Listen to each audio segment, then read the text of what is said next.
अस्सलाम वालेकुम मेरे प्यारे बच्चों। आज मैं लेके आई हूँ कक्षा 5वीं के लिए। पाठ का नाम है भीष्म प्रतिज्ञा।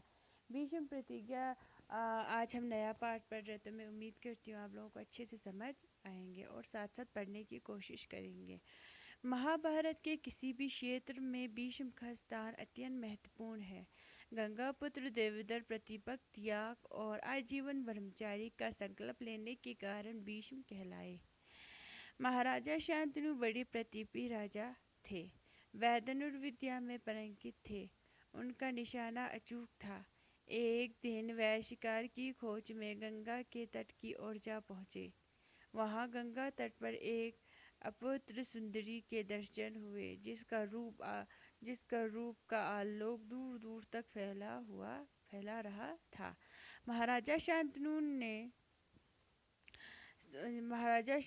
ने रूपावती युवती को देखकर उससे विवाह का प्रस्ताव रखा। इस पर सुंदर युवती ने कहा, मैं आपसे विवाह इस वचन पर करने को तैयार हूँ कि मैं जो चाहूँ करूँगी, आप मुझे रोकेंगे नहीं, और मैं जो चाहूँगी करूँगी। आज हम ये पाठ पढ़ रहे, तो मैं इसको आसान हिंदी में समझाने की कोशिश करती हूँ। उम्मीद है कि आप लोगों को अच्छे से समझ भी आएंगे, और जो कठिन शब्द है मैं उनको भी आसान हिंदी में समझाने की कोशिश करूँगी। महाराजा शांतनु। भीष्म प्रतिज्ञा। महाभारत के किसी भी क्षेत्र में भीष्म का स्थान अत्यंत महत्वपूर्ण है। भीष्म का स्थान जो भीष्म था वो बहुत महत्वपूर्ण था महाभारत में। गंगा पुत्र देवदर प्रतिपक्ष, त्याग और आजीवन ब्रह्मचारी का संकल्प लेने के कारण भीष्म कहलाए। उनको इसलिए भीष्म कहलाते थे क्योंकि वो बहुत त्याग करने वाला और आजीवन ब्रह्मचारी था। इसी कारण उन्होंने ये संकल्प लिया था, इसी कारण उनको भीष्म कहलाते थे। महाराजा शांतनु बड़े प्रतापी राजा थे। वह धनुर्विद्या में पारंगत थे। महाराजा शांतनु जो थे वो बहुत तेज था और उनको धनुर्विद्या की ज्ञान बहुत थी। उनका निशाना अचूक था। उनका निशाना बहुत तेज था। एक दिन वह शिकार की खोज में गंगा के तट की ओर जा पहुंचे। एक दिन वह शिकार के तलाश में वो गंगा के तट की ओर जा पहुंचे। वहां गंगा तट पर एक अपुत्र सुंदरी के दर्शन हुए, जिसका रूप का आलोक दूर दूर तक फैला रहा था।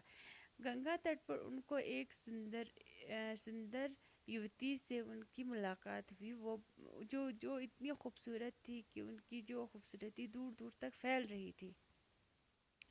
महाराजा शांतनु ने रूपावती युवती को देखकर उससे विवाह का प्रस्ताव रखा।